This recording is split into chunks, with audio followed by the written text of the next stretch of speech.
મિત્રો, શિયાળુ પાકના વાવેતરનો પ્રારંભ થઈ ગયો છે। દેશમાં તેમજ રાજ્યના મહત્વના કઠોળ પાક ચણાનું વાવેતર પણ ઠંડી જામતા પૂરજોશમાં થઈ રહ્યું છે। ત્યારે વધુ ઉત્પાદન લેવા ચણાની કઈ જાતોની પસંદગી કરી અને વાવેતર કરવું તેની હવે માહિતી મેળવીએ ડોક્ટર રમેશભાઈ રાઠોડ પાસેથી। સૌપ્રથમ તો મિત્રો, ચણાનો જે પાક છે એ ખાસ કરીને શિયાળુ ઋતુનો અગત્યનો કઠોળ વર્ગનો પાક કહેવાય, કારણ કે એ જે પાક છે એનું મેં કીધું રોજિંદા ખોરાકની અંદર પણ ખૂબ મોટું મહત્વ આ પાકનું રહેલું છે। બીજું કે મોટાભાગે જ્યારે ચોમાસું મગફળી અથવા તો સોયાબીન કાઢ્યા પછી જ આપણે મિત્રો ચણાનું જો પાકનું આયોજન કરવા માંગતા હોય તો એના માટે ખાસ મારે આજે અહીંયા તમને ટકોર કરવી છે, કારણ કે મગફળીનો પાક અને ચણાનો પાક આ બંને આમ જોઈએ તો એક જ કુળના બંને પાકો છે। બંનેની અંદર રાઇઝોબિયમની ગાંઠો આવેલી હોય, નાઇટ્રોજન તો બંને પાકો ફિક્સ કરે, એટલે એને નાઇટ્રોજનની જરૂર નથી રહેતી, પણ આ બંને પાકોને સૌથી વધારે જે તત્વની જરૂરિયાત રહે એ તત્વ છે ફોસ્ફરસ। એટલે મગફળી પણ ફોસ્ફરસ ખૂબ વધારે ઉપાડે અને ચણાનો પાક પણ ખૂબ ફોસ્ફરસ ઉપાડે। એટલે મારો કહેવાનો અર્થ એમ છે કે મગફળી જો વાવેલી હોય, મગફળી કાઢીને આપણે ચણાનું વાવેતર કરવા મિત્રો માંગતા હોય તો એની અંદર પહેલી કાળજી કે પાયાની અંદરથી જ આપણે ફોસ્ફરસ તત્વની પૂર્તિ કરવાની છે। હવે મિત્રો, સૌથી વેરાયટી પહેલા જે મહત્વનું અંગ આવે છે જમીન। કેવા પ્રકારની જમીન ચણાના પાકને અનુકૂળ આવે? ઘણી વખત ખેડૂત મિત્રો આપણે ભૂલ એ કરી છે કે કોઈ પણ પ્રકારની જમીન હોય બસ આપણે નક્કી કરી લીધું ચણા વાવી દેવા એટલે પાકનું આયોજન કરી નાખતા હોઈએ છીએ, પરંતુ શિયાળામાં ઘણા બધા પાકો થતા હોય, ઘઉં થાય, ધાણા થાય, જીરું થાય, મેથી થાય, રાયડો થાય, તો આ બધા પાકોનું કેવા પ્રકારની જમીન પ્રમાણે આયોજન કરવું જોઈએ। પણ ચણાના પાકને સારી ભેજ સંગ્રહ શક્તિવાળી કાળી જમીન અને ખાસ કરીને મધ્યમ કાળી જે જમીન છે એ વધારે અનુકૂળ આવે। આ પ્રકારની જમીનો હોય તો ચણાનું પાકનું મહત્તમ આપણે ઉત્પાદન લઈ શકીએ।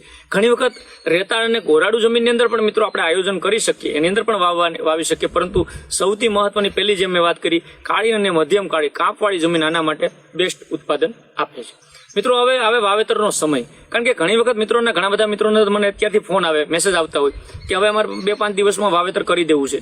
મિત્રો, શિયાળુ પાકની અંદર ચણાનું જે વાવેતર છે એ ખાસ કરીને ઠંડીનો ચમકારો શરૂ થાય, દેશી ભાષામાં આપણે એવું કહીએ કે હવે ચોમાસાની વિદાય થઈ ગઈ અને શિયાળાની શરૂઆત થઈ ગઈ, ત્યારે જ વાવેતર કરવું જોઈએ। ચણાના મુખ્ય 2 પ્રકારો ખાસ કરીને આપણે અહીંયા પડે છે, એક તો કાબુલી ચણા અને દેશી ચણા। ચણાની અંદર કોઈ હાઇબ્રિડ જાતો હોતી નથી। આપ સૌ મિત્રો જાણો છો કે સર્ટિફાઈડ ટ્રુથફુલ બિયારણ જ પ્રાઇવેટ કંપનીઓ, આપણી કૃષિ યુનિવર્સિટીઓ અથવા નિગમ દ્વારા આપણને પૂરું પાડવામાં આવતું હોય અને સારી ગુણવત્તાનો આપણે બિયારણ લેવાનો આગ્રહ રાખવાનો છે। હું જાતોની વાત કરું પહેલા તમને સ્પષ્ટતા કરી દઉં કે મિત્રો, જ્યાં સુધી બને ત્યાં સુધી આપણી જો કૃષિ યુનિવર્સિટીઓમાંથી આ જાતો મળતી હોય, 3 જાતો આપણી જુનાગઢ કૃષિ યુનિવર્સિટીની જ ભલામણની વાત કરીશ, એ જાતો મળતી હોય તો ત્યાંથી જ લેવી જોઈએ। બીજા નંબરનો સોર્સ બીજ નિગમ દ્વારા લેવી જોઈએ। ઘણા કૃષિ વિજ્ઞાન કેન્દ્રોની અંદર પણ આનું બિયારણ ઉપલબ્ધ હોય તો ત્યાંથી પણ લેવી જોઈએ। ત્યારબાદ અને આપણે પ્રાઇવેટ કંપનીઓની પણ આ પ્રકારની જાતો જે છે એ જાતોનું આપણે સિલેક્શન કરી અને વાવેતર કરવું જોઈએ। ખાસ કરીને જે કાબુલી ચણાની જાતો છે, ઘણા બધા મિત્રોનો પ્રશ્ન આવતો હોય કે સફેદ ચણા, કાબુલી ચણા જો વાવવા હોય તો ખાસ કરીને સફેદ રંગના મોટા દાણાવાળી આ જાત છે। આ જાત આમ ગણીએ તો આપણા વિસ્તાર માટે અનુકૂળ અને વાતાવરણ નથી આવતું, માર્કેટમાં ઠીક છે ભાવ સારા મળે, પણ જ્યાં લાંબો શિયાળો હોય અને તીવ્ર ઠંડી પડતી હોય, એટલે વધારે ઠંડી પડતી હોય એવા ઉત્તર ભારતના રાજ્યોની અંદર આ જાત વધારે અનુકૂળ આવે ને ત્યાં એ સારામાં સારું ઉત્પાદન આપતી હોય છે। પરંતુ આપણે અહીંયા જે આપણો રાજ્ય છે ગુજરાતની અંદર ખાસ કરીને ટૂંકો અને હળવો શિયાળો હોય છે, એટલે તીવ્ર ઠંડી આપણે અહીંયા પડતી નથી, તો આ જાતો આપણે પસંદ કરવાની થતી નથી। આપણે જે જાતો વાવવાની થાય છે એ દેશી ચણાની જાતો અહીંયા વધારે અનુકૂળ આવે છે। અને ખાસ કરીને ચણાની જે વિવિધ વેરાયટી છે એ વેરાયટી મહત્તમ ઉત્પાદન ત્યારે જ આપશે કે આપણી જમીનને અનુકૂળ છે, આપણી આબોહવા અનુકૂળ છે, પિયત સગવડ કેવા પ્રકારની છે એ પણ એના ઉપર નિર્ભર રાખતું હોય। તો આ બધી જ બાબતો અને માવજત, જે આપણે માવજત એની અંદર કરીએ છીએ, એની અંદર ખાતરો, દવા ના અલગ નિંદામણ નિયંત્રણની, પિયતની કટોકટીની અવસ્થા હોય, જો આપણે આ બધા મુદ્દાઓ ધ્યાન રાખશું તો મહત્તમ ઉત્પાદન ચણાની અંદર આપણે મિત્રો લઈ શકશું। પહેલા આપણે વાત કરીએ ગુજરાત જુનાગઢ ચણા 3 નંબરની જાત, ખૂબ જૂની જાત, લગભગ 2007-8 થી વવાતી આ જાત છે।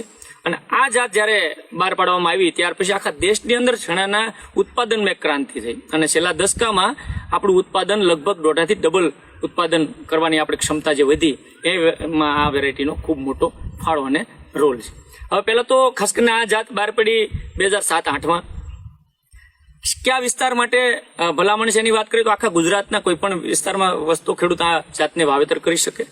આ જાત છે ખાસ કરીને આમ તો બિન પિયત માટે ભલામણ કરવામાં આવી હતી, પરંતુ જ્યાં પાણીની સગવડ હોય અને જો પાણીવાળા વિસ્તારમાં વાવવામાં આવે અને પિયત આપીએ તો એનું મહત્તમ ઉત્પાદન આપણે લઈ શકીએ. એટલે બિન પિયત અને પિયત બંનેમાં આ ગુજરાત ચણા 3 નંબરની જાત આપણે મિત્રો વાવી શકીએ.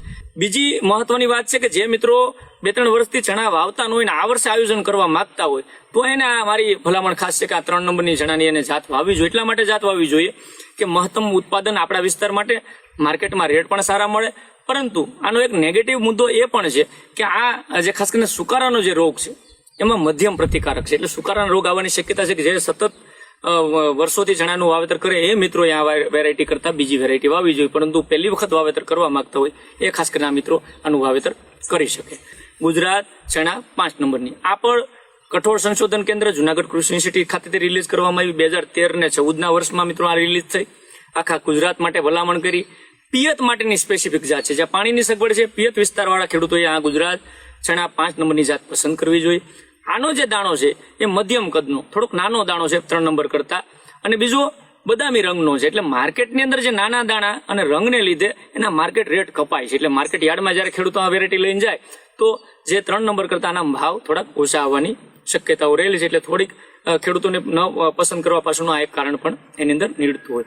બીજું, આ સુકારા સામે 3 નંબર કરતા સારી પ્રતિકારક શક્તિ ધરાવે છે. એટલે 3 નંબરમાં જો સુકારાથી કંટાળી ગયા હોય અને સુકારો દર વર્ષે આવતો હોય તો મિત્રો ચોક્કસથી તમારે 5 નંબરની વેરાયટી આ વર્ષે વાવવી જોઈએ. નખત્રા માટે મારી દ્રષ્ટિએ થોડીક કરવી જોઈએ. બીજું, આની જે ભલામણ છે પિયત છે એટલે નવેમ્બરના પ્રથમ પખવાડિયાની અંદર, એટલે જનરલી 10-15 નવેમ્બર પછી મિત્રો આ વાવેતર કરીએ તો ખૂબ સારા ઉત્પાદનની આ ક્ષમતા ધરાવે છે. આના પાકવાના જે દિવસો છે ને 103 દિવસ હોય. 3 નંબર કરતા લગભગ 5 થી 6 દિવસ આ મોડી પાકે છે. આની જે ઉત્પાદન અંદાજિત ઉત્પાદન છે એ લગભગ 2400 થી 27 કિલો પ્રતિ હેક્ટર જેટલું ઉત્પાદન ક્ષમતાની રહેલી છે. મહત્તમ ઉત્પાદન એટલે વધારે પોટેન્શિયલ જેનું યીલ્ડ કહેવાય, મહત્તમ ઉત્પાદન શક્તિ જે છે એ 3392 કિલો પ્રતિ હેક્ટર જેટલું એની ઉત્પાદન શક્તિ રહેલી છે. અને એક છોડની અંદર જે પોપટાની સંખ્યા છે એ બહુ વધારે પડતી, એટલે કે 65 પોપટા એક છોડની અંદર આવે. પરંતુ દાણો નાનો હોવાને લીધે મેં કીધું એમ આ વેરાયટી ખેડૂતો ઘણી વખત નાપસંદ કરતા હોય. પણ મારી ખાસ ભલામણ છે મિત્રો, સુકારાના પ્રશ્નો હોય, 3 નંબર ખૂબ જૂની જાત થઈ ગઈ હોય તો આપણે 5 નંબર ચોક્કસથી હવે આ સમય પ્રમાણે વાવવી જોઈએ. એના પછીની એક જે ત્રીજી ટોપ 3 ની અંદર 3જા નંબરની જે આપણી વેરાયટી છે એ છે ગુજરાત જુનાગઢ ચણા 6 નંબરની જાત. આ પણ કઠોળ સંશોધન કેન્દ્ર જુનાગઢ યુનિવર્સિટીમાંથી રિલીઝ કરવામાં આવી. 2014 અને 15 વર્ષમાં રિલીઝ થઈ.